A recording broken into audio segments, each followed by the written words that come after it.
आप कह रहे थे कि अभी भी कुछ लोग ऐसे हैं जो इमरान खान साहब के करीब हैं जिनकी मुशावरत की वजह से पार्टी को नुकसान हो रहा है और वो अपॉर्चुनिस्ट हैं। आप 2-3 नाम लेना पसंद करेंगे खान साहब?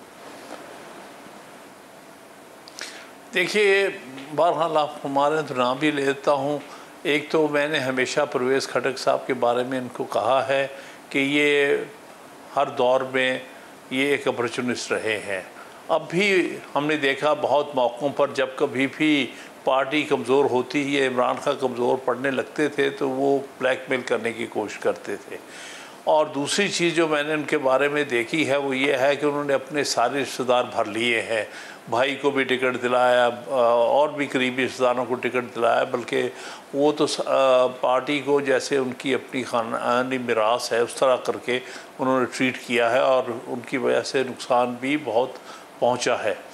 और इस तरह से जहांगीर तरीन की बाकियात में से एक साहब गुलाम सरवर हैं जिनको हवाबाजी का वज़ीर बना दिया था। उन्होंने वाकई ही पाकिस्तान का भी और पाकिस्तान PIA का बहुत नुकसान किया है। ये जब बयान दिया कि पाकिस्तान में पायलट्स के लाइसेंस जाली हैं, उससे ये तासुर मिला कि सारे ही पायलट्स के लाइसेंस जारी हैं।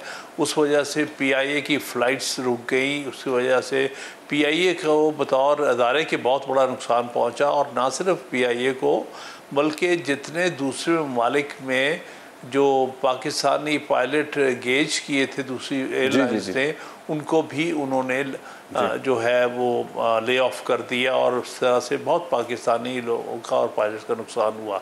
तो इस किस्म के लोग भी हैं। फिर कुछ ऐसे लोग हैं जिनका मैं नाम शायद नाम नहीं लेना चाहता, जिनका कानून के शोबे से ताल्लुक़ है और कई दफ़ा पार्टियां बदल चुके हैं, मुख्तलिफ पार्टियों को गलत मशवरे दे के उनका भी नुकसान कर चुके हैं। उनके क्यों नहीं नाम लेना चाहते? तहरीक इंसाफ हामिद खान साहब उनका नाम क्यों नहीं लेना चाहते? आपने परवेज़ खटक साहब का नाम लिया, आपने गुलाम सरवर साहब का नाम।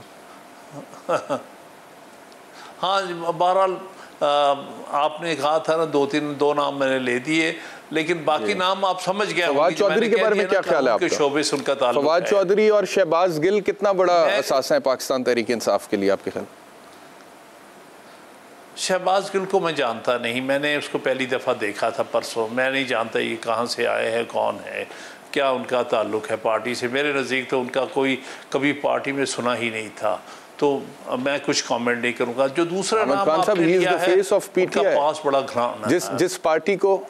जिस पार्टी के फाउंडिंग मेंबर्स में से आप हैं, वो चीफ ऑफ स्टाफ है इमरान खान साहब के, वो special assistant to prime minister रह चुके हैं। Is the face of PTI right now. Fawad Chaudhry, Shahbaz Gill, ये PTI है लोगों की नज़रों में आज। देखिए, अगर ये PTI है तो उस PTI से मेरा कोई ताल्लुक़ नहीं है। तो भाई बड़ी मैंने वजाहत कर दी थी कि मैं इस किस्म के लोगों को मैं नहीं समझता ये PTI के लोग हैं। ये जिस दूसरे साहब का नाम लिया है तो वो तो कई पार्टियों में उनका स्पोक्समैन पर्सन रह चुका है, तो अब इसका है और पता नहीं फिर कल को किसकी तरफ किसका स्पोक्स पर्सन होगा। ऐसे लोगों को लाना पार्टी के अंदर, रखना पार्टी के अंदर, इस पार्टी की सोच, इसकी जो स्पिरिट और इसकी जो बुनियादी आइडियोलॉजी के ख़िलाफ़ है। ये अपॉर्चुनिस्ट लोग हैं, इनका कोई ताल्लुक़ PTI की सोच के साथ नहीं है। तो हामिद खान साहब, आपको लगता है कि इमरान खान साहब इन नामों से छुटकारा हासिल कर पाएंगे या इनसे अलहदगी का फैसला करेंगे?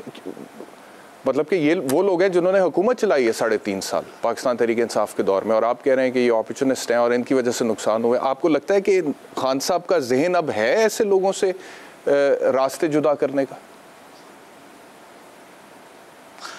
मुझे उम्मीद तो यही है, कुछ बातों से भी ज़ाहिर हुआ कि वो अब चाहते हैं कि सही लोगों को अपने इर्द गिर्द रखें, लेकिन ये वक्त ही साबित करेगा कि वो ये होता है कि नहीं होता। जिस तरह पहले भी ऐसे ही हुआ था। अब जैसे कुछ लोग हैं जिनका अभी उन्होंने जिक्र भी किया है कि काजी फाइसा वाले केस में उनको मिसलीड किया था, उनमें से एक नाम उन्होंने शहजाद अकबर का दिया था, जिसको मैं नहीं जानता, ना वो वकीलों में जाना जाता था, ना उसका पार्टी के शुरू में कोई ताल्लुक़ था। तो ख़ुद कहा कि उसने गलत मशवरा दे के काजी फाइसा वाले केस पे मुझे मिसलीड किया। तो वो बहरहाल वो साहब भी छोड़ के भाग गए हैं। तो मुझे लगता तो यही है कि ये हजरात भी जो है ये भी सूनर और लेटर छोड़ के चले जाएंगे जब इनका मकसद पूरा हो जाएगा, जब ये अपने मकासद या जो जिन मफादात की खातर वो यहाँ है वो पूरे कर लेंगे तो छोड़ के चले जाएंगे। लेकिन अगर उन पर छोड़ा गया तो शहजाद अकबर की तरह बहुत बड़ा नुकसान करके जाएंगे, और बेहतर है कि ऐसे लोगों से जल्द जान छुड़ा ली जाए।